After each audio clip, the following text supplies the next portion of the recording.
From sea raiders to settlers, a brutal warrior who terrorized France and England. Let's find out more. The Viking raids in the 8th century were devastating. Sailing along the coast of France and England, they pillaged and burned, taking back whatever wealth they could find. These attacks happened so often that eventually the rulers of France and England were forced to pay the Vikings a yearly stipend just to stay out of their territory. But one Viking was not content with plunder. He wanted land. And this is how Normandy got its name. Welcome to my channel. Now let's go back to the dark seas of the 8th and 9th centuries. The sea raiders who attacked England and France came from modern-day Denmark and northern Germany. They had no kings or emperors, but instead followed powerful chieftains. These men led bands of warriors who would raid, pillage, and plunder in the Frankish Empire and in Anglo-Saxon England. They took whatever valuables they could get, kidnapped people to sell into slavery, and killed anyone who stood in their way. It wasn't until the last part of the 8th century that the Frankish Emperor Charlemagne started to push the Vikings back. By 793, he even built a fortified wall near the North Sea to protect his empire from attack. But there was another problem. While Charlemagne was able to stop the Vikings from attacking the heartland of his empire, he couldn't stop them from attacking the coast. There were still important cities and villages near the coast, so the raids continued. In fact, the attacks became more deadly. One of the worst attacks was in 794, when a band of Northmen attacked the island of Lindisfarne. This was an important religious site for the English, with a large monastery filled with gold and other treasures. The attackers pillaged and murdered, stealing relics from the church and killing the monks. One writer described it like this: "They spared neither age nor sex. Some they slew with the sword, others they drowned in the sea. Many a good and saintly soul did it pass to the Lord in the very flower of its age." So how bad was this Viking? Well, let's start with the basics. His name was Rollo, which was actually a nickname meaning healer. It came from his habit of always throwing his helmet first when he went into battle. But that's not why he went down in history. You see, unlike many of his fellow Vikings, Rollo wasn't satisfied with just raiding. He wanted to conquer and rule. His first big victory was against the Breton leader, Jude Telm, in 845. He defeated her at the Battle of the Riverboats and took prisoners, women, and treasure. With each victory, he added to his warband, which was made up of both Vikings and local French soldiers. Around 850, he even tried to attack Paris, but he lost to the Frankish king. So he turned his attention north to the Frankish border region of Neustria. Here he fought against King Eudes, campaigned across northern Italy, and even attacked Constantinople. But after each victory, he returned to Neustria to continue his fight against the Franks. The attacks were becoming too much for the Franks to bear. If they didn't do something, their coastline would be overrun by Vikings. Finally, in 861, King Eudes offered him a deal. He would make Rollo duke of a region along the Seine River if he stopped his attacks. In exchange, Rollo would have to convert to Christianity and swear loyalty to the Frankish king. The area became known as Normandy. It was named after the Northmen because most of the people who lived there were, well, Northmen. It might seem like Rollo was victorious, but the reality was a little different. First of all, he never conquered all of Normandy. Even after he died in 876, parts of the region remained independent. Second, Rollo was executed by his own son. Let me explain. Rollo had two sons, both of whom were born in France. One was named William, but the other was named Ivor. No, not Ivan. Ivor.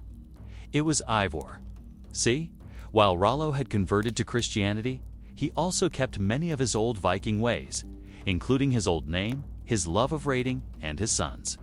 He had 3 sons with his first wife, a woman named Puta, who was a shield maiden, and then 3 more sons with his second wife, a woman named Oda.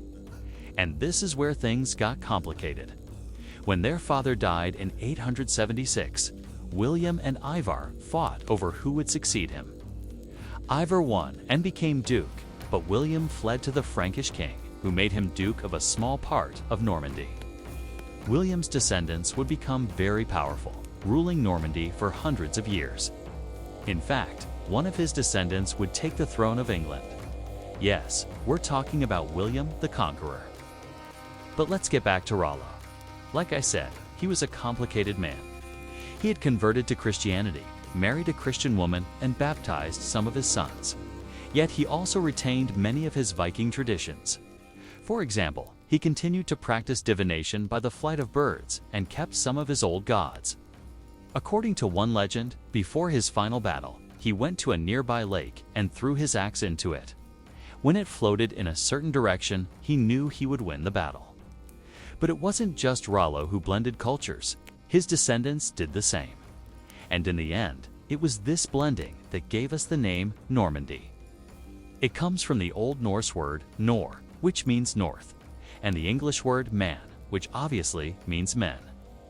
So, when put together, you get men of the north, aka Northmen.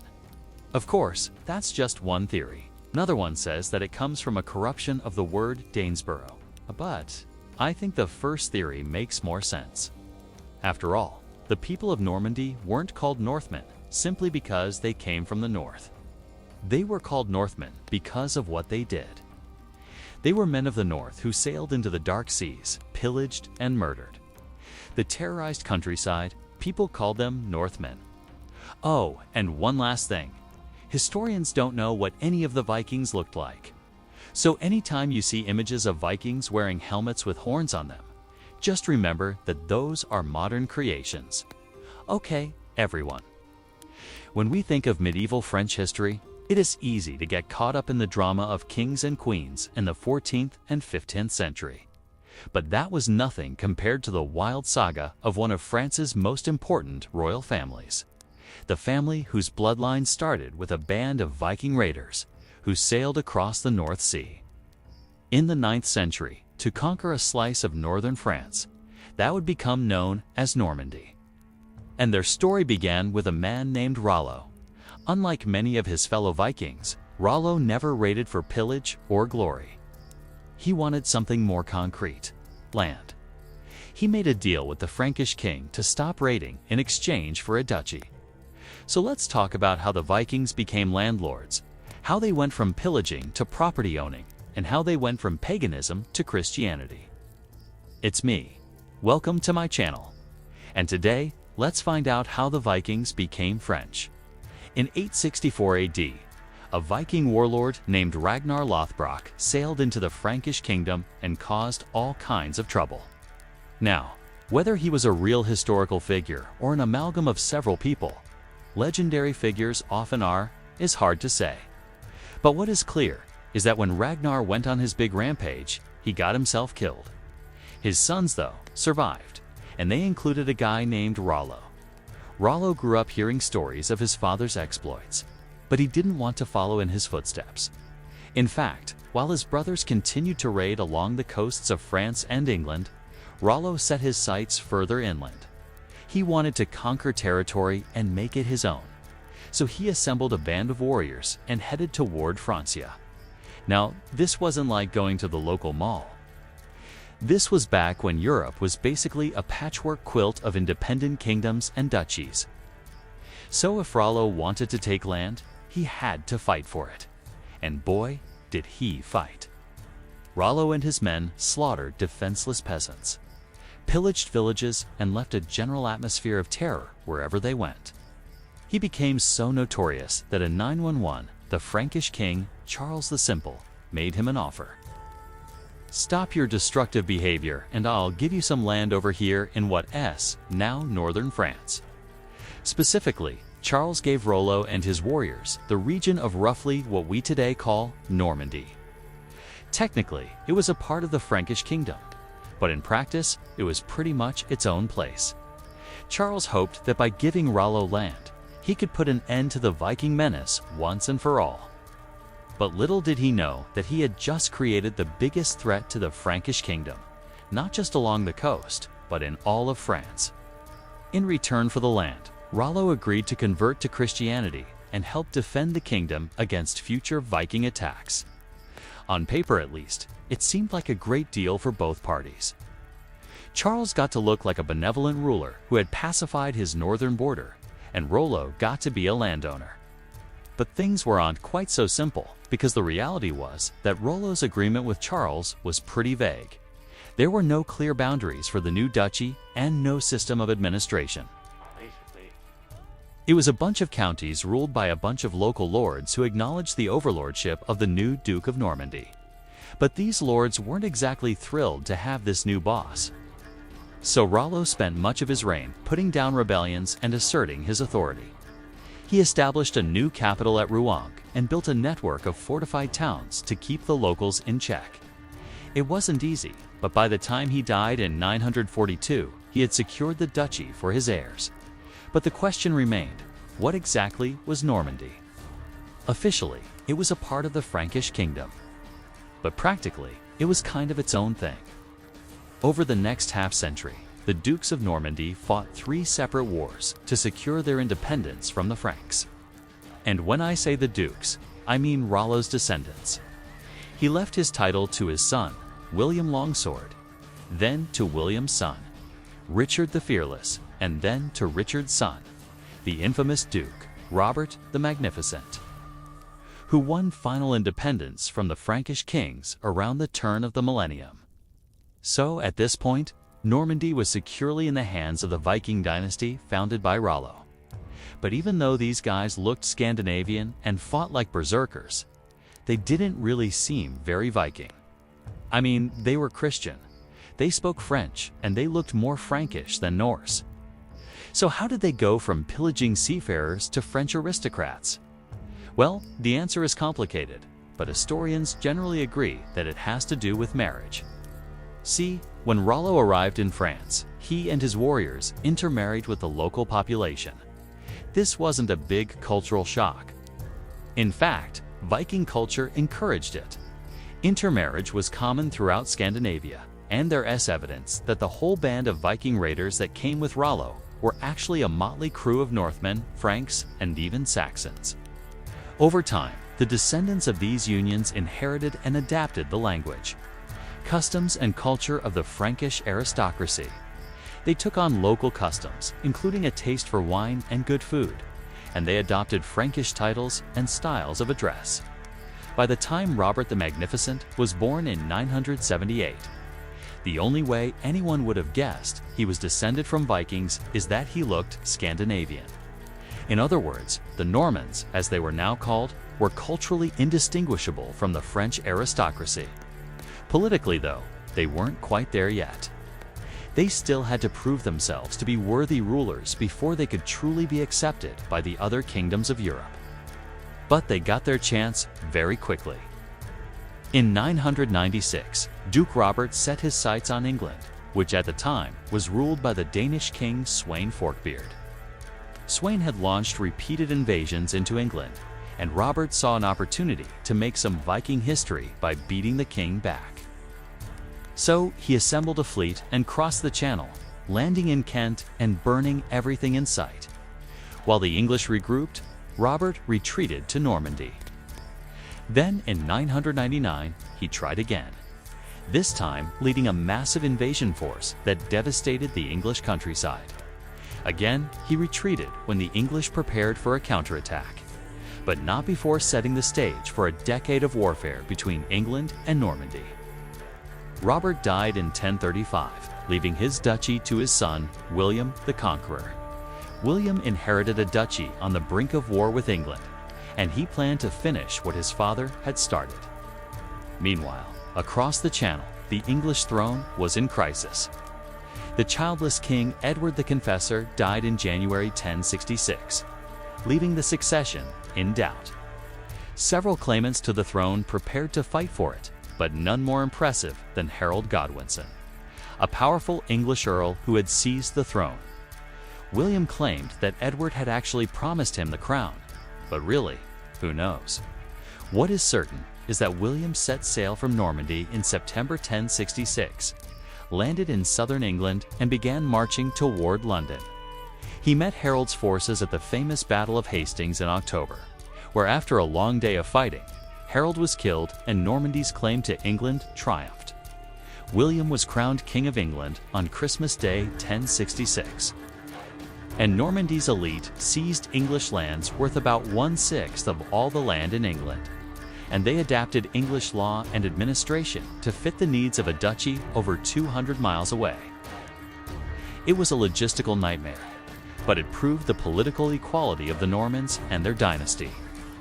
From this point forward, Normandy and England were basically one kingdom with one royal family. From 1066 to 1154, the English monarchs also held the title Duke of Normandy, making them the most powerful nobles in Western Europe. The family's influence radiated outwards too. When Eleanor Janega came to power in 1164, she inherited the Duchy of Aquitaine from her mother, making her one of the richest women in Europe. She chose to marry her cousin, Henry II, who inherited the English throne from his grandfather, making them a mega-power couple who ruled much of Western and Southwestern Europe. Henry and Eleanor were brutal warriors, but they were also shrewd politicians. They brought justice and order to their many domains, and they created a legal code that helped bring stability to their people. Eleanor, in particular, was a skilled administrator who kept the finances of her domains in order during times of costly war. It was under her guidance that Normandy flourished and its people prospered. So by the mid-12th century, it's safe to say that the descendants of Rollo were fully accepted as French nobility. They spoke the language, followed the customs, and conformed to the standards of courtly love. They were also as Christian as any priest. In fact, Eleanor's son, Richard the Lionheart, was considered a saintly figure who went on crusade to the Holy Land and died valiantly in battle. If anything, their violent past was forgotten. Their blood-soaked history as marauding Vikings was airbrushed from memory, replaced with a long and storied past as French nobles. They were the ultimate success story, a band of ruthless warriors who conquered their own piece of France and then used it as a base to conquer England and large parts of Spain. Their story was epic, but it wasn't over yet. A shield wall held firm. Arrows rained down upon it, but it was unmoved. Even when one of the shields cracked and splintered from an arrow's impact, no one flinched or fell back. Not until another shield took its place did they cease their steadfast vigil. And so they stood, these Northmen unwavering against the assault. But after a time, two men broke ranks. With shouts and gestures, they drew the attention of their fellows. Then, with a mighty roar, they charged forward. They hacked and slashed, taking two of the enemy's heads in their wake. Then, just as quickly, they returned to their places in the wall. It was a terrifying display of controlled violence, worthy of the gods. Bloodlust had been sated, but their battle was far from over. Such was the way of the Viking, a people known for their wild and bloody rage. Yet even they knew there were times for war cries, and there were times for patience. As the centuries passed, however, such battles became less common, replaced by an existence of relative peace and prosperity. For the Vikings had traded their axes for tools, raiding for farming, and pillaging for trade. In doing so, they established themselves across a vast swath of Europe. Their influence could be seen in England, Ireland, France, even Russia. But nowhere was more impressed upon than the island of Great Britain, where Viking blood flowed strong in many a local's veins. There is much debate among scholars as to how they came to do so, whether it was through conquest or intermarriage. All agree, however, that the Vikings who settled in Britain did so under the banner of a new creed, Christianity. Whatever the truth may be, the fact remains that by the 11th century, the Angles, Saxons, and Danes of Britain lived under a new banner as well. A banner emblazoned with a gold lion rampant on a red field. Beneath it ruled a new dynasty of kings, descended from the Viking conquerors, but now styling themselves as Norman.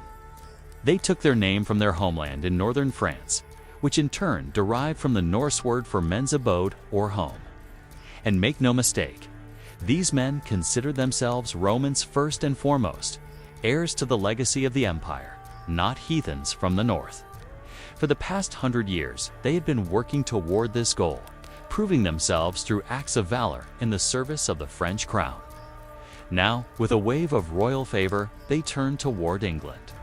At the Battle of Hastings in 1066, they smashed the English army, ending the Anglo-Saxon era once and for all. Thus began the Norman era in England.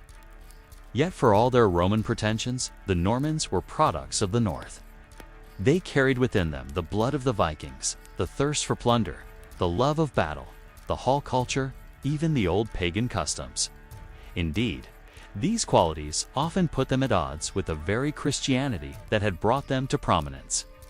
In a letter to King Henry I, Pope Paschal II complained bitterly of the Normans' pride. Arrogance, avarice, lust, gluttony, drunkenness, perjury, heresy, and simony. And that was just the beginning. Writing to the Archbishop of Rouen, he lamented the Normans' contempt for authority and the law, saying, "They hold all laws and human ordinances as the very epitome of folly, regarding only the ancient usages of their forefathers as worthy of regard. For the Normans, justice was a private affair, left in the hands of the powerful and influential, who were quick to take offense. It was a system that worked well enough for the free men of the north, whose bonds of fealty were strong and where everyone carried a weapon on his person. But as the Normans spread south, they encountered folk who didn't share those same values. These newcomers were bound to the land and had little means of defending themselves. What recourse did they have against the nobility who oppressed them? It was a question that troubled many a Norman lord, including Robert, Count of Flanders. In his court, he heard many complaints about such injustices, but was powerless to stop them. After all, he was busy trying to carve out his own duchy amid the chaos following William the Conqueror's death. Besides, what right did a simple peasant have to complain? Against the Normans, resentment grew into rebellion, which erupted in 1173 with a civil war. To quell it, King Henry II called upon the strength of the realm, summoning all able-bodied men to bear arms in his service. Among them was a knight named William de Tracy. He had heard the call along with every other nobleman, and was eager to prove himself in the coming conflict. Indeed, he and his knights would play a pivotal role in crushing the English rebels. In the wake of victory, King Henry rewarded him handsomely, granting him lands and titles. Still, de Tracy found himself far from content. His thoughts often drifted back to the war and the glorious battles he had fought. For a man such as he, life on an estate was not enough. He longed for the clash of arms, the thrill of the fight. So he turned his attention to what was at hand, namely his tenants, who sorely needed guidance. Yet while he did his best to shepherd them, he chafed under the restrictions placed upon him by law. He saw how easily the peasants could be taken advantage of by unscrupulous nobles. And while such behavior was frowned upon by the church, there was little anyone could do to prevent it. De Tracy knew he could step in and help where the law failed, but each time he did, he was reminded of his limitations. He was summoned before the royal court, charged with acting outside the law. The king himself berated him for taking justice into his own hands, reminding him that such actions had no place in a Christian kingdom. While de Tracy understood the king's point, he could not help but resent the restrictions placed upon him. He believed he was helping his people, but the crown saw it differently. The turning point came when a band of royal officials arrived at his estate to collect taxes. As they departed, one of them stumbled and fell, cracking open his head on a stone. De Tracy wanted to help, but when he stepped forward, the tax collector clutched his head and accused him of attacking him. Before Tracy could deny it, the others joined in, accusing him of plotting to steal their master's taxes. In a flash, they had arrested him and were dragging him to the nearest jail. Tracy was outraged. He called for his knights, but they, too, were gone, having been summoned to the king's court for unspecified reasons. Alone and unarmed, he could do nothing but watch as they dragged him away. As he sat in prison, he realized he had reached a crossroads. Either he would submit to the law and accept his fate, or he would break out and flee to Normandy, leaving his estate and his honor behind. The decision was difficult, but in the end, he chose freedom. He escaped from prison and fled to Normandy, where he lived out the remainder of his days, disinherited and disgraced. William de Tracy's story serves as a microcosm for the entire Norman age. For all their talk of Roman heritage and Christian piety, the Normans were still products of the North. And despite 100 years of living among the French, they could never fully shed their Viking bloodlust. Such sentiments were not confined to the nobility either. Take, for instance, the English town of Lincoln, which boasted one of the largest and most active Jewish communities in the country. Life there was good, or at least it had been, until a rumor spread that someone had desecrated a consecrated host. The townspeople demanded the Jews' punishment, and in the end, 8 of them were forced to choose between death and baptism. Those who chose baptism were set free, but not before being paraded through the streets with lighted candles on their heads. The rest were burned alive. Though such events were rare, it was clear to many that the Normans did not belong in England. The very landscape seemed alien to them. How could they ever hope to rule this alien land? The answer, as always, lay in the past, specifically in the history of the Vikings. When the Norsemen first settled in northern France, they built themselves fortified homes. Large houses surrounded by high walls and topped with thick wooden roofs. They called them borg, meaning fort or castle. Over time, the term evolved into the English word for the same thing, burg, then borough, then finally borough. And so it was that the Vikings brought their homes with them wherever they went. In fact, some scholars believe that's why the Normans adopted the eagle as their emblem. It was a symbol they had long associated with their homeland. Of course, that doesn't explain the golden lion rampant on a red field. Nor does it explain why the Normans styled themselves as Romans instead of Norsemen. The truth is that no one knows exactly why the Normans did what they did. We can only speculate based on the scant evidence left behind. What we do know is that the Normans were different from other Europeans of their day and age, and not just because they looked it. They had a warrior's heart beneath their fancy clothes and a taste for violence beneath their refinement. They sought not only power and wealth, but also glory and renown. In short, the Normans were the first Europeans since the fall of Rome to embrace the martial ideal. They reveled in battle, not because they had to, but because they wanted to.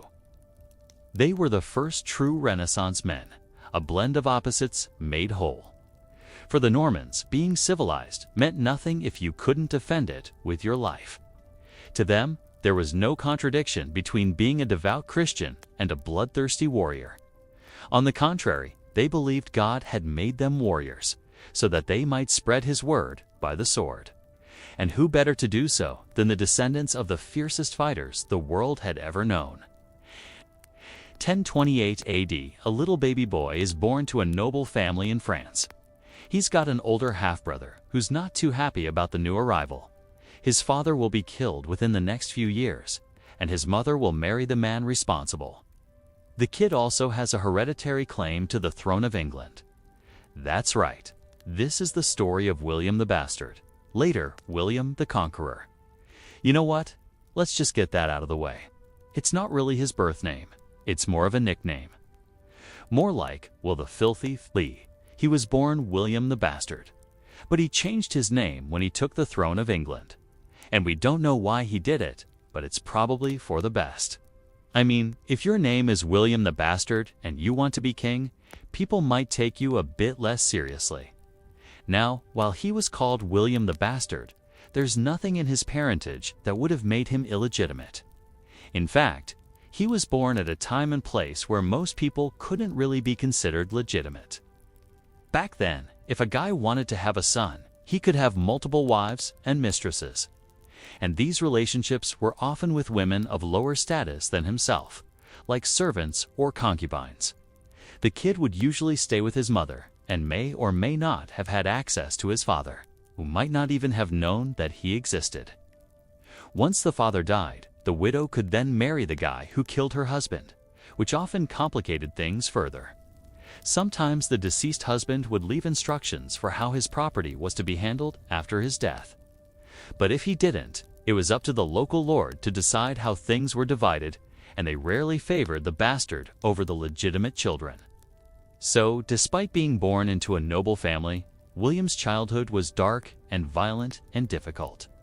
He was born in the town of Falaise, where his father, Robert I, Duke of Normandy, ruled as a semi-independent vassal of the French crown. Now, the thing is, Robert wasn't actually supposed to be duke. He was the younger brother of Richard III, Duke of Normandy, who had held the title since 996. But Richard had no sons, so Robert became the heir apparent. But Richard wanted his daughter, Adele, to inherit the duchy. So he declared that she was next in line. When he died, Adele married a guy named Alan, Count of Brittany, and they had a bunch of kids together. And by all accounts, Richard favored Alan and his descendants over his own brother and his family. When Richard died in 1035, his widow quickly married Alan and installed their son, Guy, as Duke of Normandy. Now, this was a problem because Robert had also died in 1035, and his widow, Herleva, was now free to marry whoever she wanted. And guess who she married? Alan, Duke of Brittany. No, just kidding. She married Robert's brother, Ard the Magnificent. But before I tell you what a magnificent guy Ard was, let's get back to our boy, William. At this point, William was around 7 years old, and while he was living with his mom, Herleva, and stepfather, Ard, his cousin Guy, along with Guy's mother, Adele, and his uncle Alan, were ruling Normandy. Ever since Robert died, Adele and Alan had been trying to keep Ard from marrying Herleva. They also didn't want King Henry I of France to come and take the duchy for himself. So while they were occupied with those problems, Ard used the opportunity to kidnap Herleva and William and bring them to Rouen, where he imprisoned them. Then he wrote a letter to Pope Benedict IX asking him to declare William illegitimate and remove him from the line of succession. After 2 years, Adelaide and Alan were finally able to convince the nobles of Normandy that Artoo was trying to steal the duchy from them. So they rebelled against him and forced him to flee to England in disguise. While in exile, Artwood's mother, Emma of Normandy, died and he inherited a massive fortune. He then used that money to hire mercenaries and assemble a fleet to invade Normandy and reclaim his duchy. Meanwhile, in 1040, William was allowed to return to Normandy and live with his father's family. But while William was away, his cousin Guy got the upper hand and seized control of much of northern France. But soon after, William returned, came of age, and began to assert himself as heir to the throne. With the help of his mother and her family, he raised an army and began conquering northern France one town at a time. He even defeated his cousin Guy at the Battle of Val d'Isère in 1044, but Guy escaped and lived another 20 years. As a fugitive, William then consolidated his power in northern France and set his sights on southern France. But in 1047, his father died suddenly. And although he was only supposed to inherit his father's private property, according to Robert's will, William once again seized control of the duchy. And this time, no one stopped him. So now he was officially the Duke of Normandy, and he had his eye on the prize. Not just any prize, mind you, but the prize of England. See, when William was 7 years old, his father Robert had invaded England to support his claim to the throne. But Robert lost the Battle of Clontarf and died soon after, so William never got to finish the job. But now that he was in his early 20s, he was ready for another go. Before we get into that though, let's go back to William's childhood for a second. Like I said before, he was born in 1028 and spent the first 5 years of his life in the town of Falaise. Legend says that while he was still living there, someone tried to kill him by dropping a red-hot musket ball down his open bathwater. The hot musket ball was supposed to burn him alive. I guess even back in the day, they knew that killing someone with a musket ball would be a bit obvious. But William managed to survive unscathed, earning him the nickname William the Bastard. or William the Unburnt. In another version of the story, a jealous nursemaid threw the musket ball down the bath and it landed on William's pillow. According to historian David C. Douglas, it's possible that this story comes from a garbled account of a different event. For example, maybe William had to deal with a burning tunic or some other kind of clothing. Or maybe he was simply burned by a hot musket ball, and his loyal nurse covered for him to protect him. Either way, the stories show us the kind of danger that William faced as a child. And if these stories are true, it shows that he was a survivor. He was kidnapped twice, narrowly escaped death 3 times, and lost both of his parents by the age of 14. And while he wasn't exactly innocent himself, his half-brother Odo wasn't making things easier for him either. Odo was the son of Robert the Magnificent and Adele of Brittany. Like I said before, Adele was Richard III's daughter, which made Odo William's cousin. But Robert always treated him like a son and ensured that Odo received a top-notch education. At one point, he sent Odo to be a page in the court of Louis VI of France, where he learned about politics and court intrigue. But despite his education, he wasn't interested in ruling. He preferred to live a quiet religious life as a monk. There was one problem with that, though.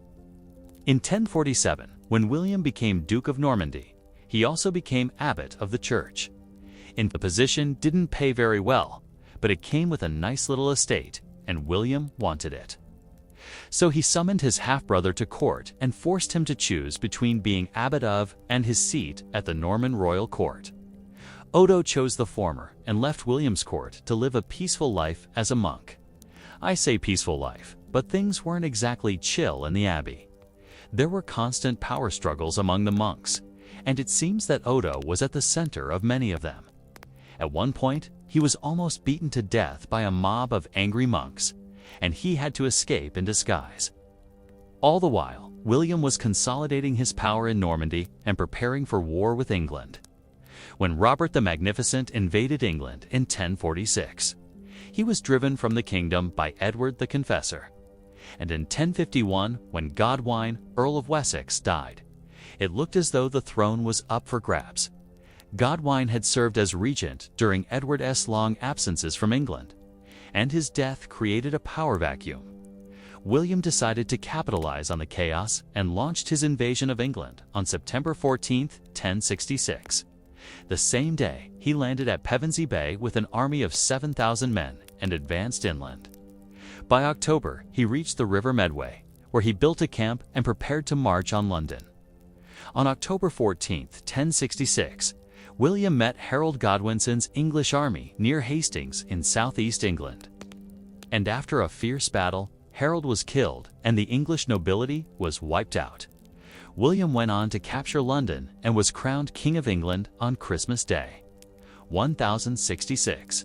And that's where the nickname William the Bastard came in handy, because his new royal name was William the Conqueror. October 14, 1066 is a date that many people have heard of, but few know why it's significant. It's one of the most important dates in the history of England.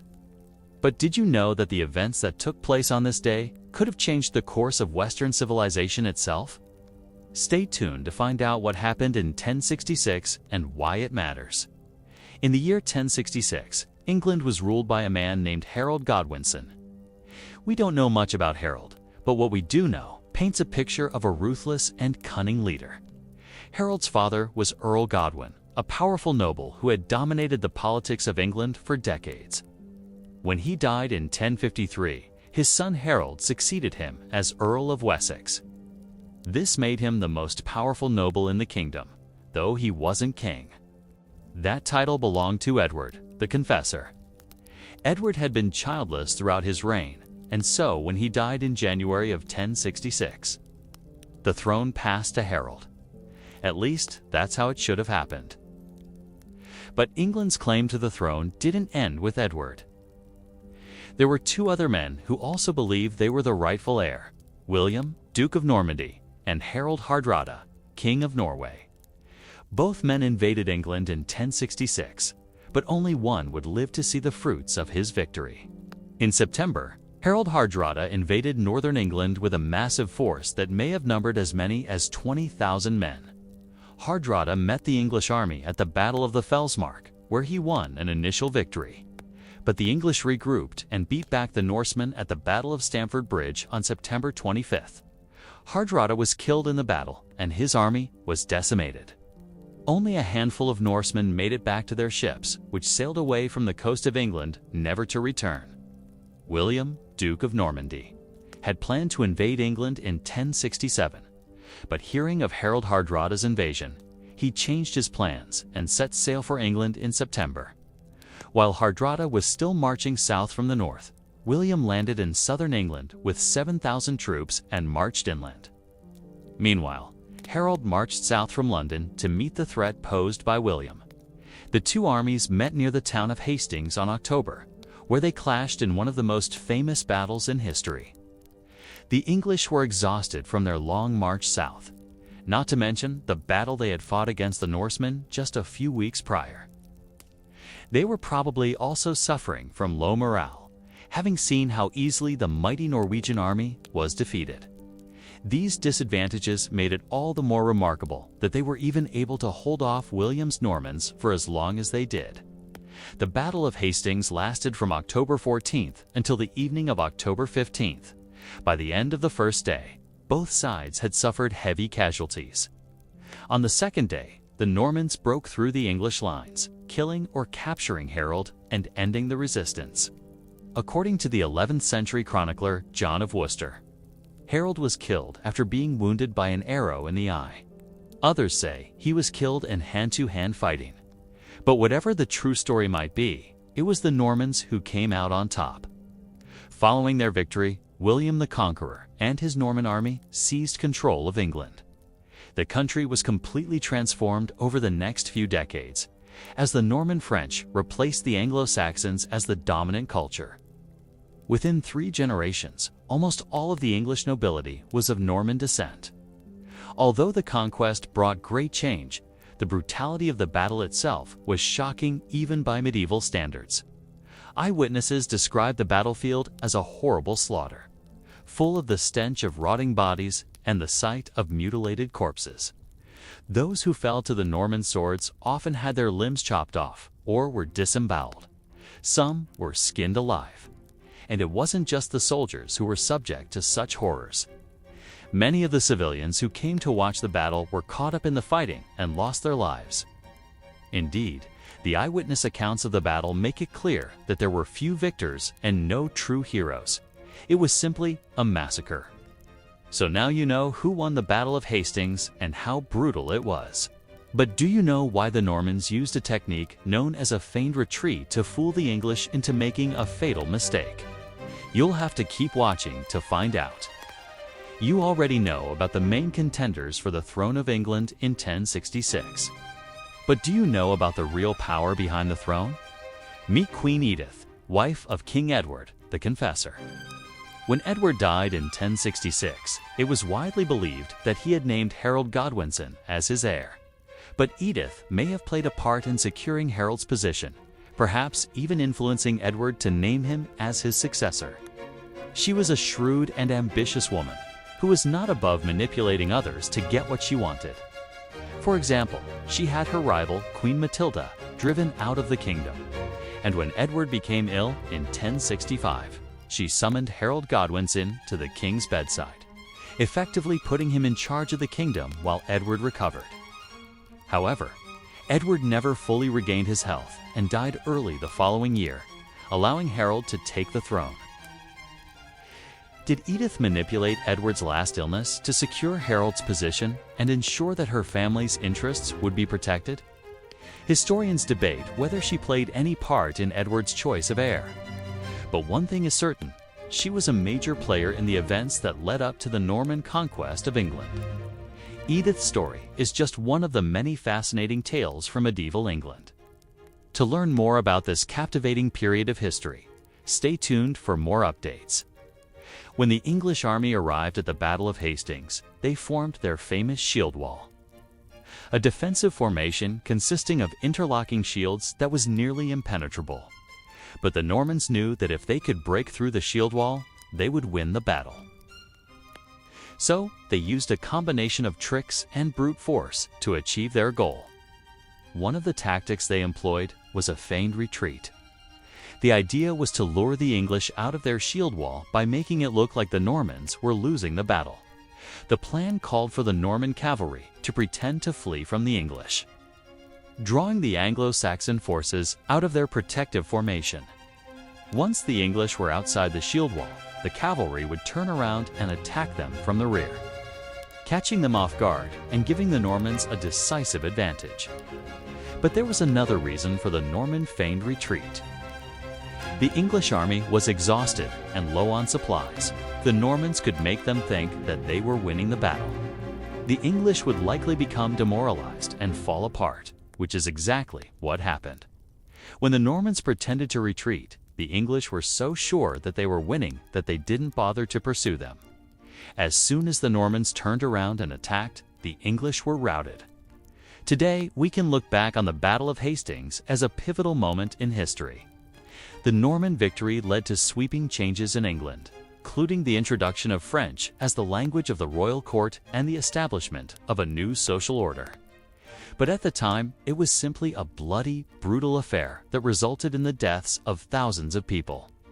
If you want to learn more about the Battle of Hastings, be sure to check out our other videos on the topic. The year is 1154. England's former king, King Stephen, has finally kicked the bucket, and it seems that the country is ready to move on from decades of civil war and strife. But perhaps not everyone is ready to let go of the past just yet, because in comes the new king, Henry II, who wasted no time in making moves on the English throne by launching a brutal campaign to seize lands from his enemies and building castles across England to keep him safe. How did Henry go about his land grab, and how did he solidify his rule over England? Let's find out. Henry II was the son of Empress Matilda, who fought with King Stephen for control of England during the anarchy years. And when Henry took the throne, he wanted to ensure that he wouldn't have to fight for his position like his mother had. In order to do this, one of his first moves was to reward his loyal supporters by giving them land. The most important of these people were the bishops of Winchester and Salisbury. Both men had been staunch supporters of Henry's claim to the throne, and both would be given significant roles in the administration of the kingdom. The Bishop of Winchester became Chancellor of England, while the Bishop of Salisbury became Justiciar, or Chief Justice of England. But Henry also needed to ensure that his power was felt by those who had opposed him and his mother during the civil wars. In order to do this, he launched a campaign to seize land from his enemies. One of the first targets was the town of Oxford, which had been held by Stephen's daughter, Empress Matilda. Henry laid siege to the town in 1155, but it proved to be a difficult target. The town was protected by strong walls, and the English winter was coming on, which made it difficult for Henry's army to stay in the field. In the end, Henry was forced to lift the siege and withdraw his army. However, Henry wasn't done with Oxford just yet. He returned to the town in 1156 and laid siege to it again. This time, he was better prepared for the task. He had brought along enough food and supplies to keep his army in the field for a long siege. And he also had the support of the local population. Many of the townspeople had grown tired of Matilda's rule and were happy to see Henry take the town.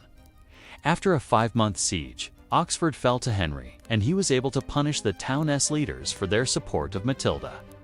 Next, Henry set his sights on another one of Matilda's strongholds, the town of Winchester. Winchester was a key strategic point in southern England, and Henry knew that if he could capture the town, he would have a strong base from which to launch his attacks against the remaining royalists. However, Winchester was defended by one of England's most powerful nobles, William de Rumare, Earl of Lincoln.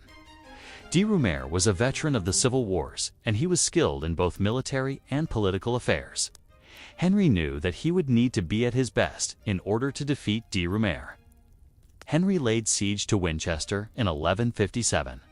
The siege was a difficult one, and it lasted for several months. But eventually, de Rumare was forced to surrender the town. Henry was able to capture the town and punish its leaders.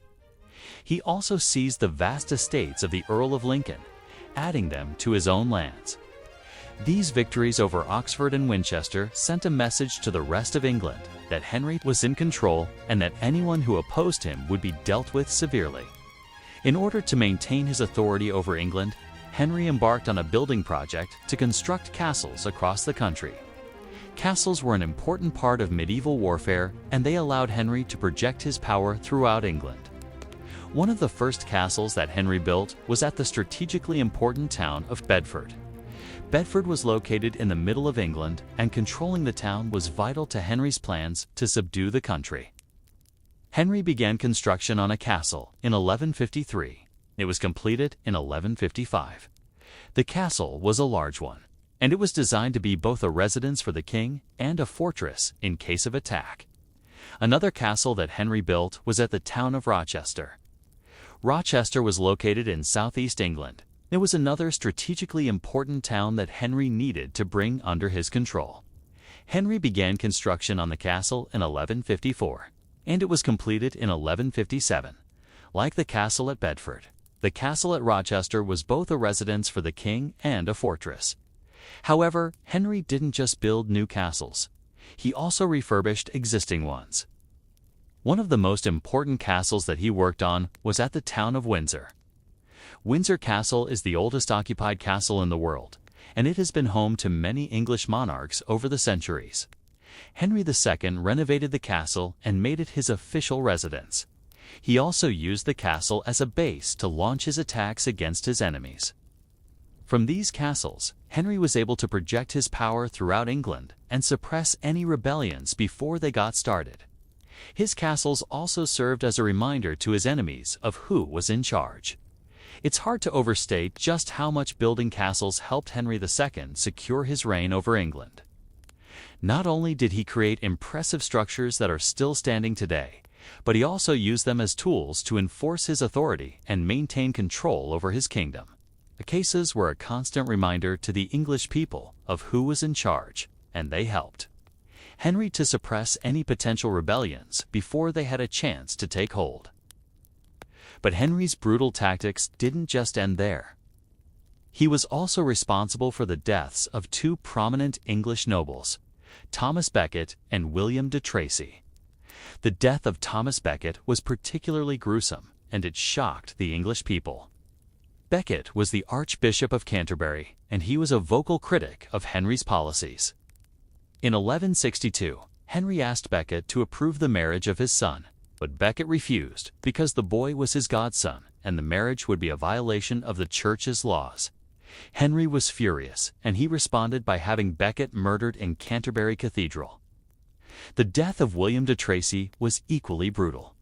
Tracy was a nobleman who had fought against Henry during the Civil Wars. Henry captured him and had him brought before a court. The court found Tracy guilty of treason, and he was sentenced to death. Henry ordered that Tracy be hanged, drawn, and quartered. This meant that Tracy was hanged until he was almost dead. Then his limbs were cut off and his organs were burned. Henry's brutality shocked even his enemies. They had to admit that he was a ruthless leader who would stop at nothing to maintain control over his kingdom. Despite all the land he had taken and the castles he had built, Henry was still seen as a threat by many of the English nobles. In 1168, a group of nobles conspired to overthrow him and replace him with his son, Geoffrey. The conspiracy was led by the Earl of Chester, but it was betrayed by one of the conspirators, and Henry was able to put down the rebellion. He punished the ringleaders of the revolt and their families, and he continued to build up his power base in England. By 1189, Henry II was firmly in control of England. He had defeated his enemies, built castles across the country, and punished anyone who opposed him. But his reign would not last forever. When he died in 1189, his sons, Richard the Lionheart and John Lackland, would take the throne. But that's a story for another time. Thank you for watching. Now it's time for Eleanor Janega to give her commentary on power, legitimacy, and brutality. Hey Eleanor, what do you think about how Henry II came to power? Well, Henry II's rise to power was a classic example of the adage, quote, Find me a man, and I'll find him a castle." Unquote. You've got to build castles. Having secured the throne, he was then able to use these castles as bargaining chips, either literally or figuratively, with those who challenged his authority. These castles acted as a physical manifestation of his power, a grim reminder to all who saw them that Henry was not to be messed with. What do you mean? Don't worry, you can mess with him, just don't call him a short king. That's a surefire way to get on his bad side. Ironic that the guy who started the whole "beware the short king" thing turned out to be the short one. Whoops. Anyway, thanks for watching. And remember, don't be a bully just because some people can't fight back. It's easy to be tough when you're already in power. Be kind to those who are weaker than you, unless they're your enemies. Then be very, very scary. In 1085, King William the Conqueror of England unleashed an unprecedented bureaucratic terror upon his subjects. That terror was called the Doomsday Book. And now, we're talking about the Doomsday Book. And this is a book that you probably haven't heard about. But it's really important, so let me tell you about it. So William the Conqueror, who was actually born in what is today France and fought against a bunch of other French nobles to take the throne of England, had a problem. He had conquered England, yes, but he had no idea what he had just conquered. What were these lands worth? How much tax should he be getting out of them? Did they have enough stuff in them to support an army in case he needed to put down rebellions? Or were the English rebelling as soon as he left? Like, what did he have? Now, William wasn't the first king to wonder this. Kings, since the beginning of time, had been wondering how much money their lands were making, what resources they had, things like that. But the thing that made William different was that he had a really professional, competent bureaucracy that could actually do the job for him. So he set about creating a record of absolutely everything in his realm. This became known as the Doomsday Book. But don't let the name fool you. It wasn't actually one book. It was actually a whole bunch of books. There were multiple copies of the Doomsday Book made. The original is now at the National Archives in the UK. But there were many copies made during William's lifetime and after, and they all vary slightly from each other. William didn't just want to know what kind of stuff was in his realm. He wanted to know exactly where everything was. The Doomsday Book recorded not only what kind of economic assets a region had, how much arable land or pasture land or forest land, how many mills or fisheries or vineyards, but also the names of people who owned those assets. If a person owned a mill, the Doomsday Book recorded their name and their relationship to the king. Was this person a vassal of the king? Was this person a free peasant farmer? Was this person a serf tied to the land? These records allowed William to know who was owing what, and ultimately to know exactly how loyal these people were to him.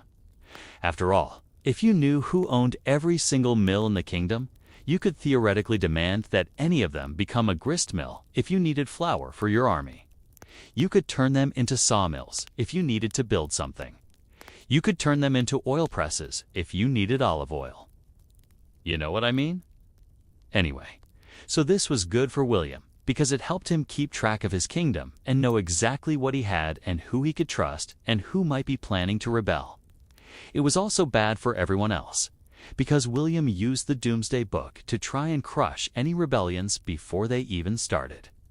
When William took the throne, he granted noble titles and lands to people who had helped him win the Battle of Hastings, which is how he came to power.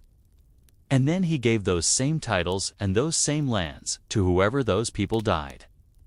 Now, maybe that doesn't sound fair, but remember, these titles and lands were given by the king. They weren't given by some sort of election. Feudalism was not a democracy. So William was perfectly within his rights to give these lands to whoever he wanted. However, the fact that these lands had been given out so haphazardly meant that there were potentially thousands of nobles all over England claiming the exact same piece of land for themselves. This caused a lot of chaos and confusion and violence, and it was a threat to William's authority. The Doomsday Book was his solution. By recording exactly who held every piece of property in England, William could see who was claiming what, and he could use that information to settle these disputes. Sometimes this meant siding with one claimant over another. Other times it meant taking land away from the nobles and giving it to someone else. But either way, the effect was that people stopped being able to just claim land willy-nilly. And that meant that William had more centralized authority than any of his predecessors. It also meant that people couldn't just rebel against him because he knew exactly who owned everything. And so he could punish the rebels and make sure that they wouldn't have any help from the people around them. If you didn't pay your taxes, well, you knew that the king had recorded that you had a vineyard that he could seize. And if you rebelled, he knew exactly who your neighbors were and who you depended on and who might come to your aid. And he could use that knowledge to ensure that you would be punished appropriately. And the effects of the Doomsday Book went far beyond William's lifetime. His successors continued to use it as a tool for keeping order and collecting taxes. In fact, the system of record-keeping that William started was so effective that it remained in place until the Victorian era, about 700 years later. And that isn't the only thing that William accomplished. He also brought French language and culture to England. You can hear it in place names. You can hear it in the names of a lot of English towns. You can hear it in the names of a lot of English noble families. Of course, eventually Old French evolved into Middle English, but the fact that Old French was spoken in England at all was thanks to William. And this cultural change had a profound impact on the history of England. A few years ago, I made a video about how William the Conqueror brought French to England. You can find that link below. But in short, because William spoke French, he brought many French courtiers with him to England when he took the throne. He wanted to speak French with them, so he started using French more and more. At court English, the language of the commoners was increasingly seen as a low language. People were ashamed to speak it. And as a result, Old French started being used all over England for legal proceedings, for records, and even for everyday speech among the upper classes. Again, this had a profound impact on the culture and history of England, setting it apart from its neighbors and cousins in Europe. What William started with the Doomsday Book and the language shift, though, would end up being undone by the next to Norman kings. As Anglo-Saxon culture and the English language experienced a revival, most of the French influence would disappear. But that's a story for another time. One of the reasons that the Doomsday Book is such an important source for historians is that it has survived almost completely intact. When you think of medieval records, you probably think of them as fragmented and spotty. But the Doomsday Book entries are incredibly complete. And that's because William the Conqueror wasn't writing these entries himself. He was having officials write them for him. Those officials would go out across the kingdom and ask people, "Hey, how many beehives do you have?" And they would write down the answer.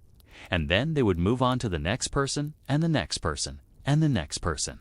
They were scribes. They were bureaucrats. They were basically doing a census. And although that sounds nice and easy, it was actually pretty dangerous. Remember, these men were going around asking people how much money they had and who owned what. And that made them very popular with the people who had nothing to hide, but very unpopular with the people who had something to lose. People would often refuse to answer these questions or lie about how much stuff they had, so that the king would untake it. And the scribes were often physically attacked or killed for trying to gather this intelligence. Of course, most of the time the scribes were accompanied by armed guards. But still, gathering the information for the Doomsday Book was dangerous work. Only about 16% of the counties in southern England were totally completed, meaning that every single entry was filled out. But overall, it's pretty complete. We have entries for about 95% of all the places that were surveyed. There are a few gaps, mostly in northern England, where the records have been lost, destroyed, or never even created. But we still have more records for England in 1085 than we have for almost any other kingdom in the medieval period. The Doomsday Book was a huge undertaking, and it caused a lot of grief for William the Conqueror and his successors. But it was worth it because it gave the crown more authority than any of its predecessors had ever had. It let the king know exactly what he had in his realm and exactly how much loyalty he could expect from his subjects. And if you want to learn more about William the Conqueror and his successors, you should definitely check out the series from the channel. It's called Kings and Queens of England, and it starts with William the Conqueror. It's a great series. I'm a big fan. I'll put a link to it below. I hope that you enjoyed learning about the Doomsday Book. And if you did, please remember to like this video. It helps bring more historical tales to more people. For over 20 years, the kings of England were also the kings of Sicily. But they'd have probably been better at it if they hadn't spent so much time on crusade. The British historian John Julius Norwich has argued that had the Angevin kings actually bothered to look after their Italian territories, then perhaps they might have kept them for longer. So let me introduce you to the Norman kings in Sicily, who ruled from 1130 to 1194 as part of the wider Kingdom of Sicily, which included southern Italy and Apulia, which they held from 1043. They were the first foreign dynasty to rule over Sicily. And though they would hold the island for only 64 years, they would leave an indelible mark on it. You see, these Normans were tough cookies. They were originally Vikings who chose violence as a career option, pillaging across Europe until William the Conqueror decided that France was probably closer to home than England, so he went and took that instead. Over the next few generations, the Normans mixed with the local French population and became civilized, except maybe not the ones who went on crusade. The First Crusade was called by Pope Urban II in 1095, and the Normans jumped at the chance to join in. Robert Guiscard, the Count of Apulia and Sicily, campaigned in southern Italy, and the Byzantine Emperor Alexios Komnenos asked him to stop attacking Byzantine territory. So Robert marched his army north and seized the city of Bari in 1085. By 1091, he controlled all of southern Italy, and he set his sights on conquering the Byzantine Empire. But then the First Crusade came calling, and Robert went off to fight in the siege of Antioch. He got there just as the city was about to fall, and he helped beat back an attack by the Muslim relief force led by the Seljuk Sultan Kilij, Arslan I. After Antioch fell in 1098, Guiscard headed back to Italy. And Alexios was unhappy about it, because now he had to finish the siege of Nicaea on his own. Now, before I continue, if you like your history served with a side of battle maps and battle animations, then you will love our show. We cover conflicts from antiquity up until the present day, including many of the battles we discuss here on the History Guy. You can watch full episodes on our channel and various platforms.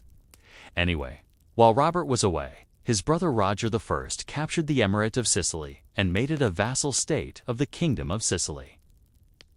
When Robert returned, he forced Roger to give back the island, but he rewarded him with the title Duke of Apulia and Sicily. Roger campaigned in southern Italy and Sicily and prepared for a Byzantine invasion. But then Alexios died, and Robert turned his attention back to the east. He joined the Second Crusade in 1101, and he tried to relieve the siege of Antioch. But when he heard that a rival Norman, King Alfonso I of Castile, had taken Jerusalem, he abandoned the crusade and sailed for Sicily. Once there, he pressured Roger to recognize him as overlord in return for military support against the Byzantines. But Roger refused and started making nice with Alexios's widow, Irene Doukas. Roger and Robert went to war in 1102, and Robert won a decisive victory at the Battle of the Biferno River. But the two brothers made peace in 1104, and Roger once again became Duke of Apulia and Sicily. Soon after, Robert went on one last crusade and died at the Siege of Crécite.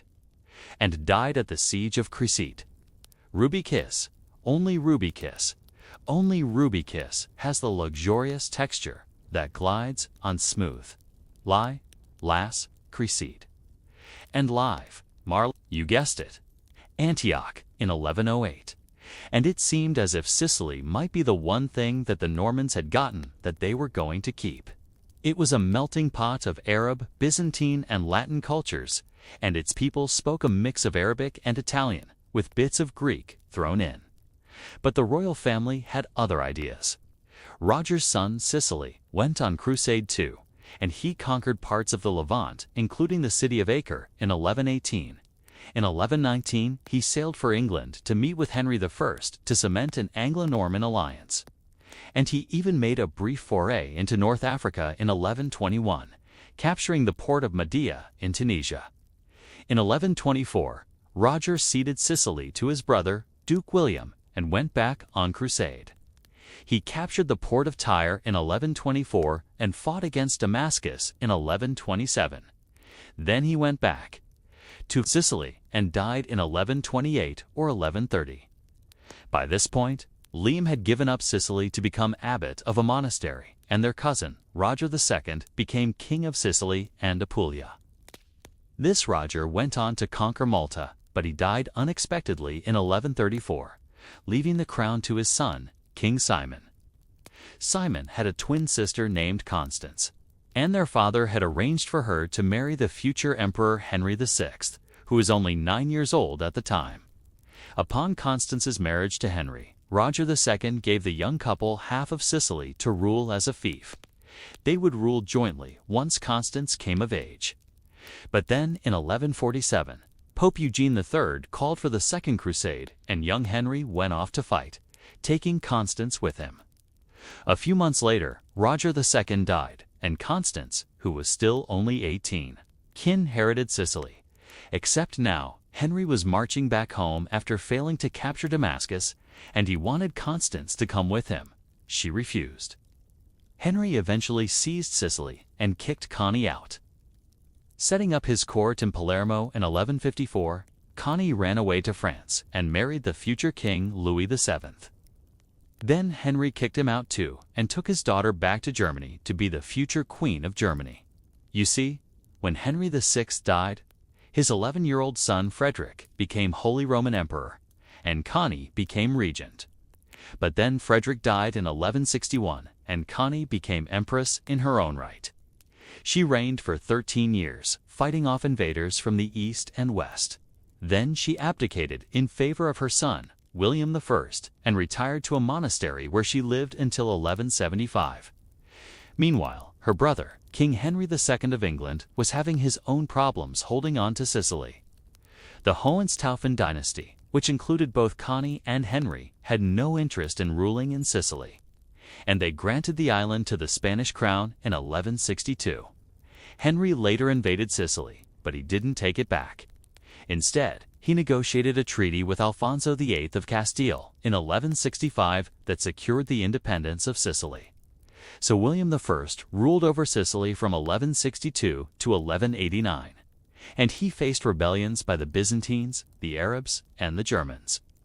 But he spent most of his time trying to secure his hold over Apulia, which was constantly rebelling against his authority.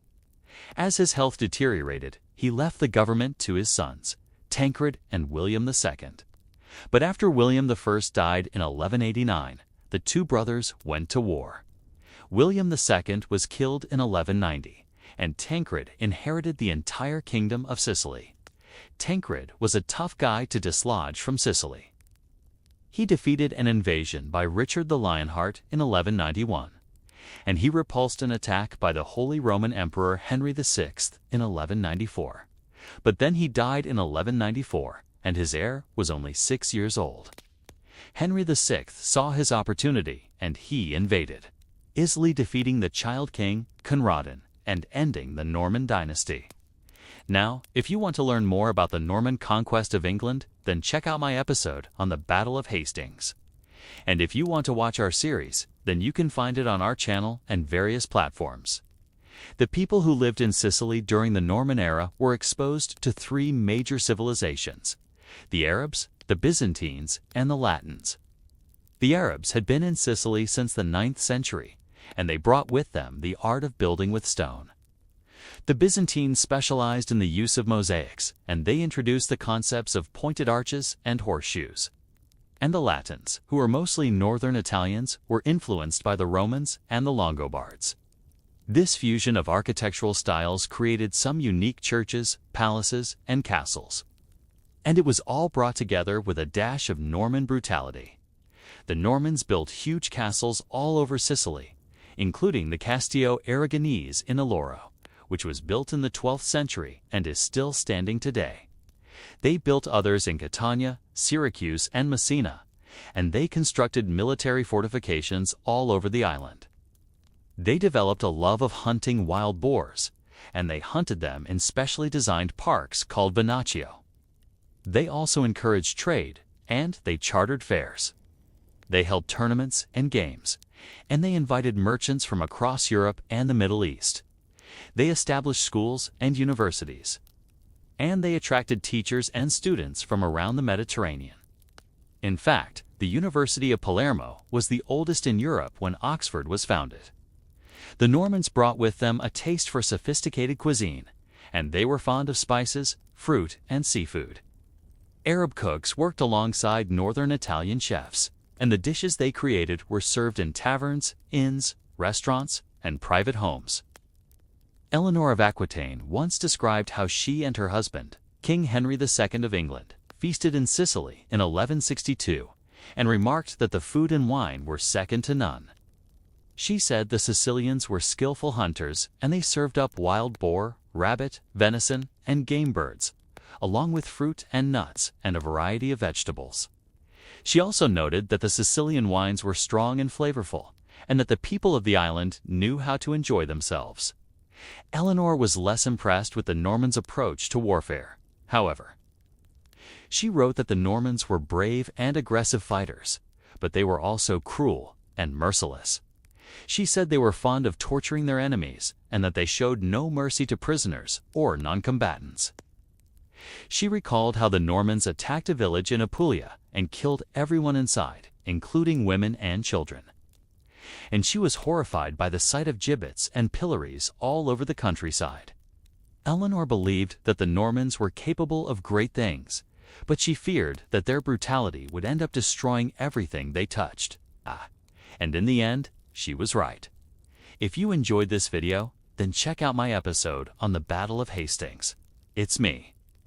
In 1066, a band of Vikings from Denmark attacked and sacked the English town of York.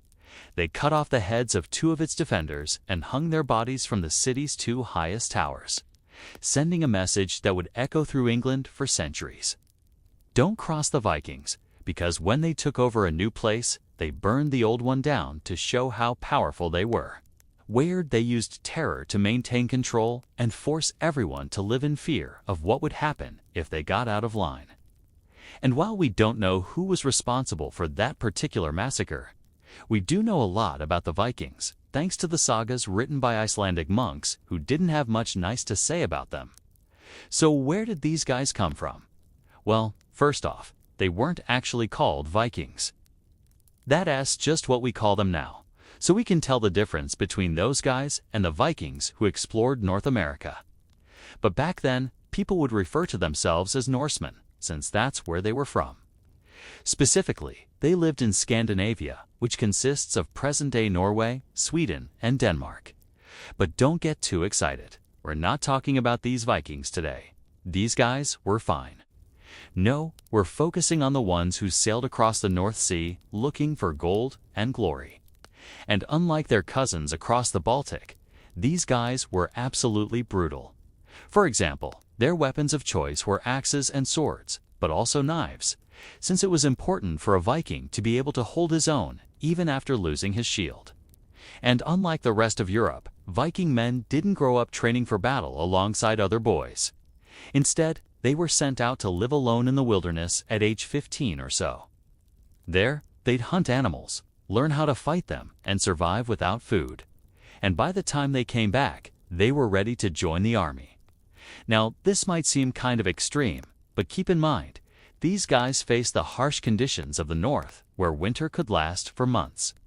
So there wasn't exactly a well-paved road to civilization. Plus, Vikings believed that a warrior's most important skill was his ability to remain calm and focused in the face of danger. After all, it was only natural to be scared, but you shouldn't let that fear control you. So if you could stay cool while fighting bears and building your own shelter, then you could probably handle anything. Also, don't forget, these Vikings were trying to conquer England, France, and Ireland, places that had standing armies, castles, and plenty of knights. So they needed every advantage they could get. But being a tough fighter wasn't enough to become a king. You also had to be smart and charismatic. After all, to expand into new lands, you had to convince a bunch of people to follow you. And there was a lot of competition. Let's take Ivar the Boneless, for example. Now, he wasn't technically a king, but he led the army that took over Northumbria in the 860s. He was known as boneless because he had a rare medical condition that affected his spine. But that didn't stop him from leading raids into England, Scotland, and Ireland. He preferred to stay behind the front lines and direct the action, utilizing his vast knowledge of war and strategy, which he picked up during his extensive travels across Europe.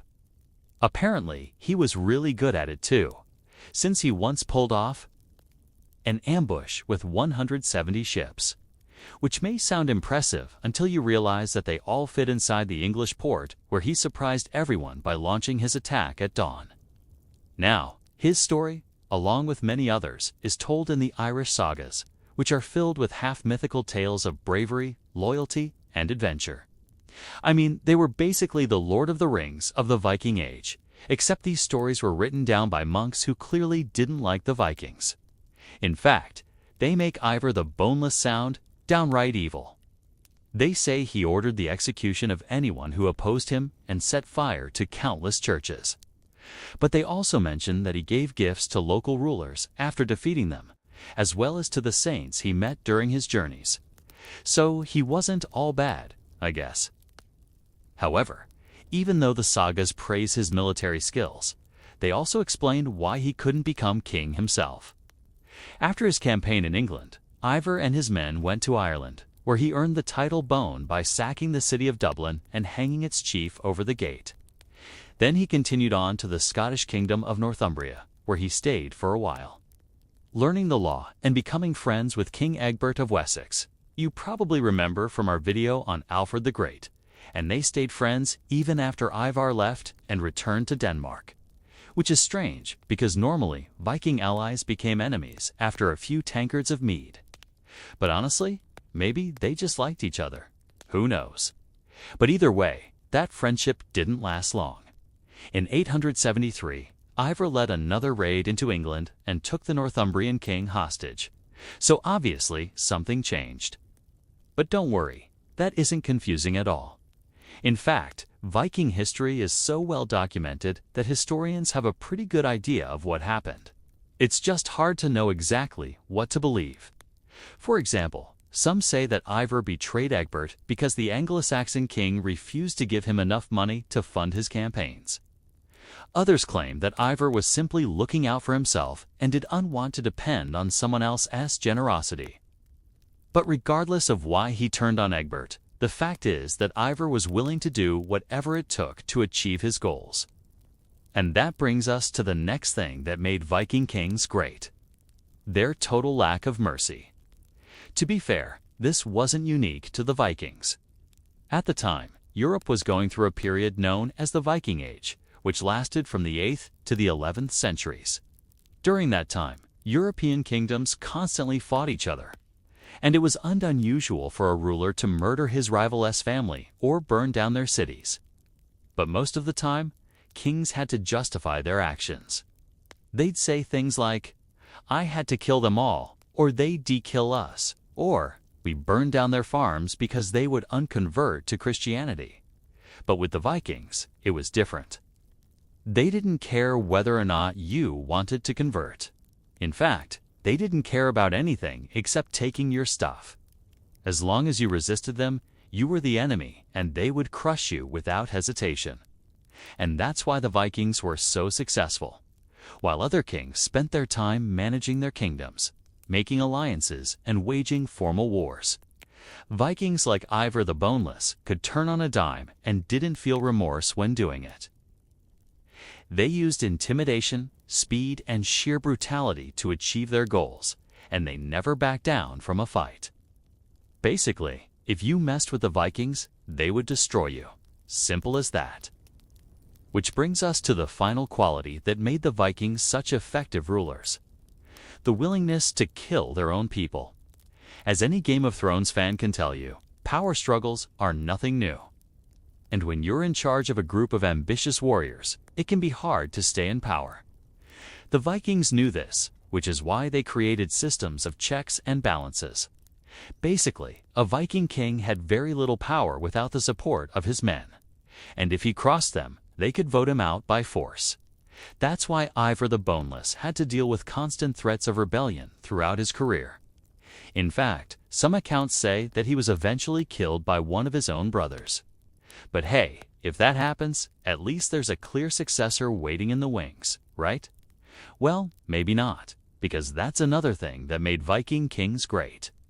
They often appointed their sons to be their successors, leaving the kingdom in the hands of the next generation.